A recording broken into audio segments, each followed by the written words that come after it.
o Collor caiu. Centrão. Tem uma influência externa pra isso acontecer? Não, eu acho que isso é um problema essencialmente brasileiro. Isso é um problema brasileiro. Não tem uma influência dos Estados Unidos acontecendo aqui? Isso é, mano, isso é... teoria... Peraí. Galera, não, nem tem como ter, cara. Isso é muito Como brasileiro. assim, velho? Nesse caso... Eu até ia te perguntar isso também, voltando um pouco aí. Deixa eu só Vocês falar foram com a galera essenciais. Que antes de você perguntar essa aí. As perguntas que vai fazer é foda. Mas tem quase 4 mil pessoas aí, galera. Vamos dar like, compartilha isso aí. Vamos fazer isso aí chegar nos 10 mil pessoas. Tá muito importante o que a gente tá falando aqui. E é uma percepção bem diferente do que a gente tá acostumado a ver. Tem bastante coragem e isso tem que ser mostrado. Então dá like aí pra ampliar o tanto de pessoas que tá aqui. Vocês Se foram inscreve no canal. essenciais pro impeachment da Dilma, né? creio que sim. Eu lembro que teve uma época que a população brasileira estava muito engajada nessa questão de lava-jato, né? De combate à corrupção. E hoje no Brasil, eu vejo muitos brasileiros entendendo que foi um erro, cara. Que a gente sofreu influência dos Estados Unidos, que os caras agiram diretamente para manipular as pessoas, para acontecer o que hoje eles chamam de golpe. O que você acha disso aí? Eu, como alguém que teve no processo, eu queria ver uma prova concreta, porque eu vi teorias. Aí você, pra construir uma teoria, pra justificar as coisas, por exemplo, a nossa parte na teoria conspiratória era que o MBL era financiado pelos irmãos Koch e que financiava uma ONG, que financiava o Students for Liberty, que o Kim uma vez fez live com ele, portanto, a gente estava atendendo ao interesse de magnatas da indústria de energia americana que queriam quebrar a Petrobras para depois comprar a Petrobras, que seria privatizada com a queda da... Essa era a teoria que a gente ouvia na época, era a parte que nos cabia nesse latifúndio. A outra é que o Moro era treinado pelos americanos, que a Lava Jato foi uma operação criada pelos americanos. Isso era. Cara, assim, eu já Moro perguntei... a gente infiltrado ali, né? Eu pensei nisso hoje. Tem uns documentos da Doge aí que foram liberados aí. Eu gostaria de ver, assim, uma prova concreta. Porque, assim, como eu já vi muitas teorias a meu respeito, e, assim, as teorias do MBL, eu não consigo ver ninguém que tenha uma prova concreta. Cadê o recebimento do dinheiro?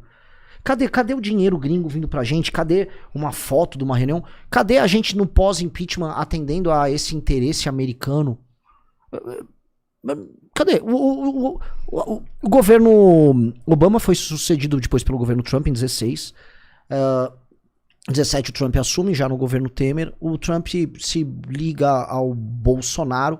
Uma parte desses grupos de direita nos Estados Unidos, inclusive o movimento libertário, se juntam ao Trump. Então, se houvesse essa conexão, a gente estaria com o Trump, apoiando eles junto com o Bolsonaro. E, na verdade, a gente não, porque a gente não ficou com o Bolsonaro e nada.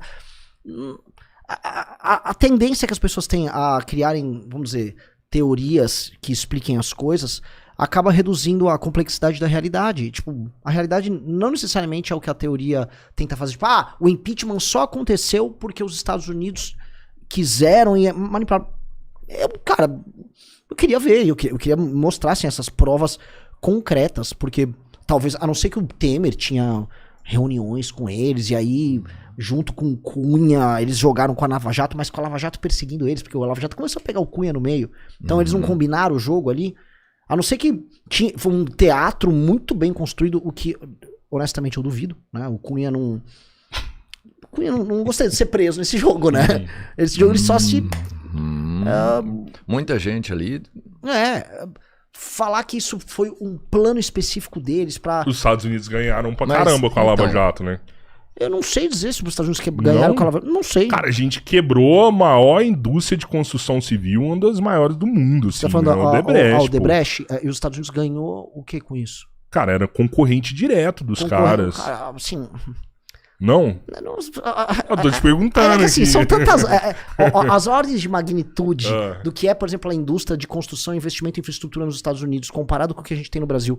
A coisa é tão dispar que imaginar O Odebrecht prestava serviço pro mundo inteiro, né? O Odebrecht tinha uma outra obra nos Estados Unidos, no continente africano também. Mas, novamente, a gente tem um problema aqui de infraestrutura e formação bruta de capital aqui. Imaginar que isso faz frente lá... Ou que o Odebrecht tinha uma obra na Venezuela, em alguns países africanos, e que isso representava um problema geopolítico dos Estados Unidos, e portanto os Estados Unidos arquitetou um golpe de Estado, porque empresas Americanas estavam perdendo concorrências para eles. Eu acho que, assim, vamos dizer que é uma suposição um tanto quanto complexa para explicar um problema que, assim, vamos lá. A Lava Jato aconteceu, o Moro já veio de um outro escândalo, teve do Banestado que ele já participou. Houve durante as manifestações de 2013 uma descoberta do uso das redes sociais para política, aquilo foi uma coisa muito nova. Isso é a parte que a gente pode falar o seguinte, isto pode ter um dedo em termos de soft power o americano no lance das revoluções coloridas. O fato das pessoas terem usado o celular como um instrumento de comunicação em massa para detonar revoluções. Porque você teve isso em todo lugar. Teve na Espanha, surgiu o partido chamado Podemos nisso. Você teve na Ucrânia, você teve Primavera Árabe. O uso das redes sociais para marcar manifestações. Árabe é foda. Se quiser, assim, nesse ponto, assim, tá bom, os Estados Unidos podem ter tido algum tipo de interferência aí. Eu não tenho prova nenhuma disso, tá? Eu só tô tentando, assim, ser um pouco mais... Tá. Nisso, sim. Agora, depois disso, aí... A fundação do MBL, que ajudou a construir a lógica da manifestação que levou no impeachment, ela é completamente improvável. Completamente improvável. O modelo de manifestação que a gente tem hoje, que é o que funciona no impeachment, só surgiu porque eu fui nas manifestações de 2013 e eram manifestações que eram mais horizontais. Era o povo na rua, não tinha caminhão de som. E elas tinham múltiplas pautas, elas não davam em nada. Mas será que você não foi manipulado nessa hora? Fui. Sem você ver? Sei lá. Como? Então, porque assim, o que eu fiz? Meu irmão marcou uma manifestação porque quando a Dilma ganhou, meu irmão ficou puto, ele chorou e ele marcou uma manifestação numa página que a gente tinha de um candidato que a gente tocou, uma eleição em 2014. Ele ficou puto. Aí marcou. Aí na semana da manifestação eu falei, e se a gente fizer a manifestação sem ser 2013? E se a gente botar um caminhão de som? Mudou tudo, porque você tinha um ponto focal, um discurso e uma pauta. E aí a gente começou a dizer aquilo, impeachment. Não, porque o povo lá, quando você desce... Rolou financiamento pra fazer a manifestação? Nada, a gente, assim... Não teve grana do DEM, do Solidariedade, essa parada não rolou? Quem bancava o caminhão? Cara, um caminhão de som pequeno naquela época era R$3.500, assim, você juntar uns amigos e você puxava. Você olhar o primeiro caminhão de som que a gente colocou, era um caminhão lá, Megasom, só depois fazer um orçamento com a Megasom Eventos. O Mamãe Falei tem grana. Ele nem tava nessa época, mas assim... Era você e o Rubinho? O Rubinho tava, meu irmão, já tinha o Kim. A gente cotizou, levantou uma graninha, caminhão de som, aí umas faixas. E tem aquele elemento, que são, as pessoas levam as próprias faixas, e tinha já a cultura de rua de 2013. As pessoas saíram na rua de 2013. A camisa verde e amarela surge em 2013. Então as pessoas foram nas ruas ali em 14, nessas primeiras, e ali foi criada uma fórmula, dali em diante. O que a gente fez que não tinha em 2013? Avisar a PM, data, horário, rota, com o responsável entregando RG. Eu sou o responsável, então eu era o responsável ou o Kim, na manifestação convocada. Então tem líder a manifestação, em 2013 não tinha líder. 2, carro de som e pauta, não era igual a 2013. Você tinha uma verticalização, você tinha uma hierarquia. 3, a pauta não poderia ser atrapalhada ou poluída por outras pautas. Em 2013 era... Um tava falando assim, fora Renan Calheiros, o outro viva o SUS, o outro não quero mais estádios, fora a Copa. Ali não. Tinha uma galera que queria fazer intervenção militar, a gente ia na polícia e falava, isto aqui não é o tema da manifestação, eu quero proibir, eu vou entrar com uma liminar na justiça. A gente entrou pra proibir a intervenção militar, a gente entrou com liminar pra falar, não vai. Então, era diferente. Se não fosse assim, talvez as manifestações não tivessem ficado aquela coisa gigante que ficaram em 2015, 2016. Porque elas começaram a funcionar. Tanto que esse modelo virou o modelo atual do Bolsonaro, que são trios elétricos de carnaval, e é um modelo que acabou. Tanto que eu falo assim, esse modelo que a gente inaugurou, ele morreu. Acabou? Não funciona mais? Não funciona mais. Não funciona mais. É um comício de trio elétrico. Tanto que o Bolsonaro nem sequer tentou imaginar um modelo diferente. Ele só ficou fazendo o que a gente fazia naquela época. Que é um trio elétrico, ele fica lá em cima, faz discurso, as pessoas ficam de verde e amarelo embaixo. Mas acabou a liderança que leva essa galera lá? Não, porque não tem... Tipo assim, esse cara não me representa, eu não vou ficar ali no sol pra ver esse cara falar. Também, mas enquanto modelo, aquilo é estéril. Tipo, o que adianta eu botar hoje tanto... Naquela época, cara, as pessoas viam, os políticos em Brasília viam uma Paulista cheia de ponta a ponta. Se cagavam. Depois, quando o cara entendeu, cara, isso aqui é eleitor do Bolsonaro, o petista falou, esse cara não é meu eleitor, por que eu vou me preocupar? Aí um cara do Centrão, também não é meu eleitor. Meu voto, sei lá, em Arapiraca. Eu compro meu voto, eu não preciso desse cara, não. Como uma vez um político da Bahia falou pro Kim, né? Rede, meu amigo, onde meu eleitor dorme, tá? Eu tô cagando pras redes. Não, eu conheço político que detesta ir em podcast, tipo assim, não vou de jeito nenhum, cara. Pra quê falar com essa galera? Eu compro meu voto ali e resolvo ali. Mas é muito louco, Renan, assim, eu sei que você gosta de se distanciar dessas teorias de conspiração, mas, cara, a gente vê os Estados Unidos fazendo lobby no Brasil o tempo todo, há anos, documentos sendo liberados aí, tentaram cooptar o Brizola já, levaram o Lula pra fazer um curso lá num sindicato nos Estados Unidos. Lula, agente da CIA. O Moro recebendo uma grana pra ir pra lá. Será que daqui a alguns anos a gente não vai ver que, tipo, rolou, velho? Rolou uma parada, então, pode ser, eu não vou... falar. É igual eu falar assim: existem ETs? Eu nunca vi. Não tenho nenhuma prova de nada, mas pode ser que apareça um e eu calhe a boca. Então, Onde eu participei no processo, eu não vi nada disso. Eu vi interesses do Centrão. Eu vi, virando 2015 para 2016, o interesse dos setores produtivos. Eu até narro no livro, isso aqui não é segredo para ninguém. Eu fui na Confederação Nacional da Agricultura e falei: quero vocês aqui. Eu preciso de vocês, não da Fiesp, porque a Fiesp era o SCAF querendo concorrer depois e querendo dar uma de gostosão. E aí ele botou a Fiesp. A Fiesp não precisava servir nada, ele só queria um pato pra se divulgar, que era uma campanha dele, era a marca dele. Mas quem virava jogo era a CNA, porque a CNA tem a Frente Parlamentar da Agricultura, que é ligada a ela, que tem voto. A Fiesp não tem voto pra porra nenhuma no Congresso. A CNA tinha. Então eu fui na CNA, e foi naquela virada de 15 para 16 que os setores produtivos entram. Se havia um americano ali, cara, eu não vi. Eu não vi. Se havia da parte do Temer, isso também não vi.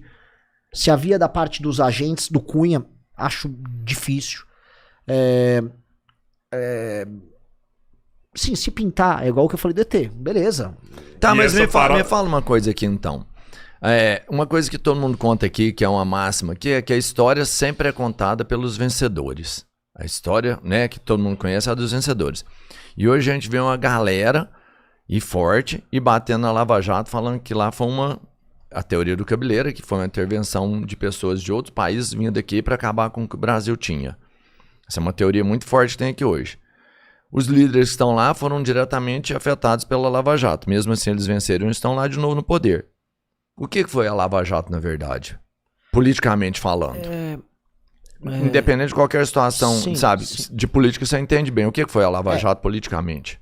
Olha, a primeira coisa, assim, uma coisa que eu colocaria que é interessante a gente não pode subestimar a nossa própria capacidade de destruir as coisas que nós temos. Nós destruímos as nossas próprias coisas. Isso é uma merda. Estamos vendo agora o Eduardo Bolsonaro trabalhando numa campanha eu ia chegar lá, com 40% de apoio da população. Então, calma, assim, não duvide da nossa capacidade de autossabotagem. Mas dito isso, vamos pra Lava Jato e vamos pelo que eu sei da Lava Jato. Né? Novamente, eu nunca tive uma amizade com o Deltan, eu não gosto do Deltan Dallagnol. Eu nunca gostei tirando o pessoal da PF, que é um pessoal sério, eu nunca gostei dos procuradores lá do Paraná dele. Nunca gostei. Inclusive, só pra falar uma curiosidade, eles eram de esquerda e depois viraram de extrema direita. O Deltan é o maior caso disso. Tinha também um cara que tinha uma barbinha ali, nem lembro o nome dele. De esquerda, gostava da Marina Silva, e aí foram pra direita. O Moro eu já conversei mais, eu já tive uma relação melhor com ele. O que eu sei da operação, assim, se a gente for pegar o escândalo em si, que envolve o escândalo, tudo existiu, tudo aquilo é verdadeiro. Isso aí não tem dúvida, né? Aquilo é inegavelmente verdadeiro. Havia um interesse americano em desmontar aquilo. Eu não sei se haveria ou não interesse americano, eu não vou, eu vou entrar num campo de uma especulação. O que eu sei é que o escândalo era muito concreto e que a operação que envolvia essas empreiteiras e o centro dos principais partidos do Brasil, o PT à época, o MDB, aquilo movimentou a política brasileira para valer entre os anos de 2007 a 2012, 13. Aquilo era o centro nevrálgico da operação e que chegou inclusive na oposição, porque era um escândalo tão era uma lógica, uma mecânica tão poderosa de corrupção que atingia todo mundo. Só uma curiosidade, não sei se eu tô me estendendo nisso, que essa assunto fascinante. Em 2012 eu trabalhava, umas empresas que eu recuperava era de caldeiraria. E a gente fazia um niple metálico que ia numa mangueira que era vendida depois pra uma não sei se era uma empresa de fazer a plataforma pra petróleo. Então, no meio, quando entrou a Graça Foster pra tocar a Petrobras, ela segurou uns pagamentos porque a Graça Foster viu roubalheira, viu demais roubalheira. E aí, do nada, eu comecei a tomar calote de uma empresa que eu fornecia. E olha os comentários da empresa. Não, fica tranquilo, que o pessoal da Odebrecht, que é o cliente dos caras, lá na ponta, eles vão levar a mala lá e vão resolver. Então, a cadeia de produção, a roubalheira era tão institucionalizada que eu era, vamos dizer, o Tier 3, sei lá, Tier 2, Tier 3 na cadeia, eu tava fazendo um nipple. E, mano, eu tava sabendo que... Peça de rosca. Uma peça de rosca. É que é um baita... Gigante, não, eu imaginei. Um tamanho de uma sala, mas assim, eu sabia que um sujeito ia levar uma mala de dinheiro lá na ponta. Por quê? Porque, não, fica tranquilo, os caras estão dando jeito. Porque era generalizado. Aquela roubalheira, ela era institucionalizada, generalizada, aberta pra todo mundo. Era o período do PAC também, então era muito... investimento e tal. Só que ali foi um surto de roubalheira insano.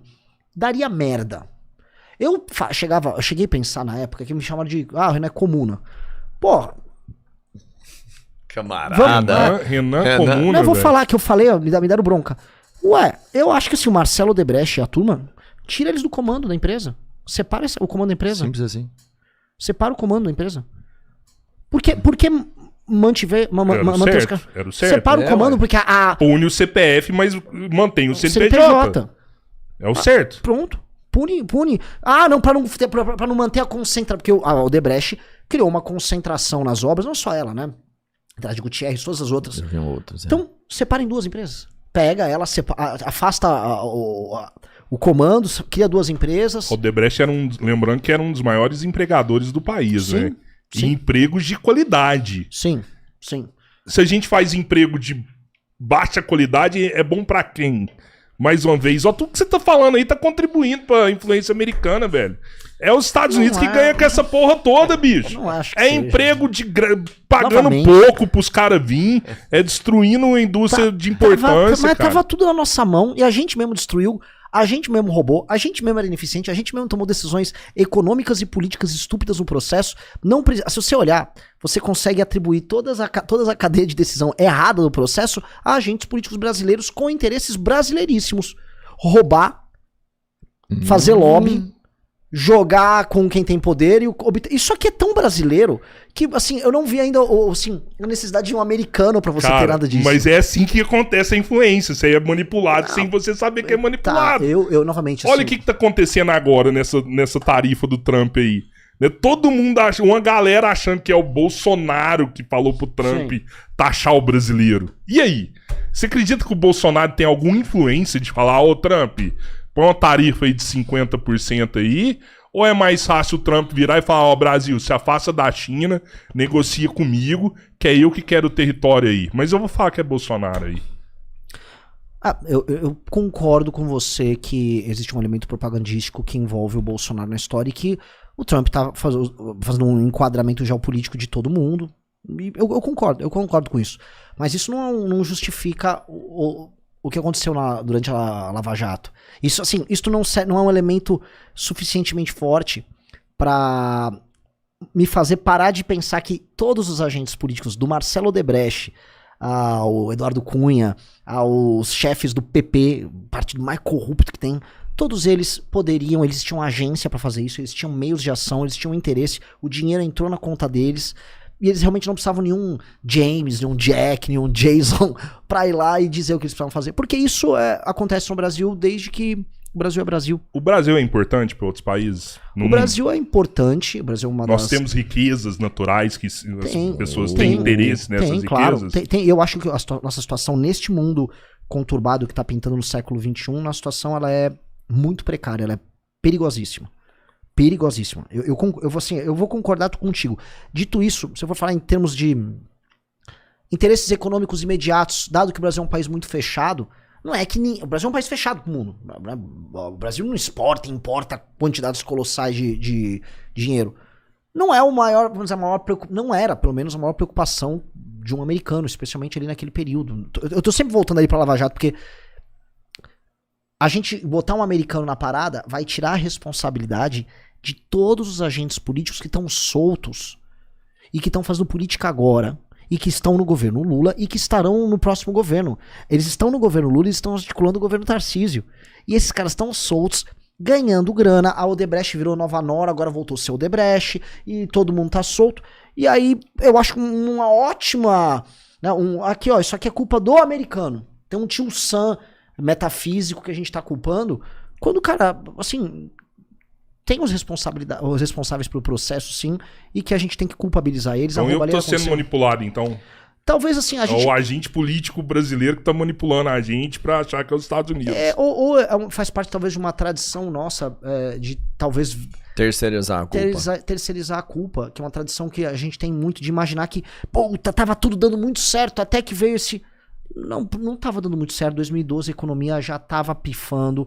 Aquela matriz econômica não deu certo, as decisões políticas tomadas no governo Lula de não tocar uma agenda de competitividade no momento em que tinha grana, tempo, capacidade, ele tinha maioria, ele não tomou as decisões que poderiam fazer o Brasil dar um salto e ser realmente uma superpotência. Tava na mão do Lula ali naqueles de 2003 a 2010, ele tinha que ter feito uma série de reformas de competitividade e a gente ficou, não, aumenta o crédito para as pessoas, a Bolsa Família, o pobre tá comendo, puta, as pessoas estão consumindo mais, houve uma bancarização, boom das commodities, tal, nada. E talvez, tô investindo em universidade, é isso. E isso se provou falho, e a gente desde, de 2010, 2011 para cá, na prática nossa renda per capita não sobe, a gente tá pobre, a gente tá quebrado, e pintou um escândalo de corrupção que, o lance do escândalo do Petrolão havia ali uma radiografia do que eram essas relações políticas que aconteciam naquele Brasil da primeira década desse século. E não tinha como dar certo. Não tinha, eu acho que não precisa de nenhum americano no meio pra mostrar que aquilo não dá certo. Agora, assim, pra ser justo, naturalmente os Estados Unidos, a gente tá no quintal deles, eles têm interesse geopolítico em tudo. Eles participaram, em alguma medida, de uma tentativa de derrubar o Chaves logo no, acho que 2002, 2003, até que virar a Revolução Não Será Televisionada, um filme. Sim.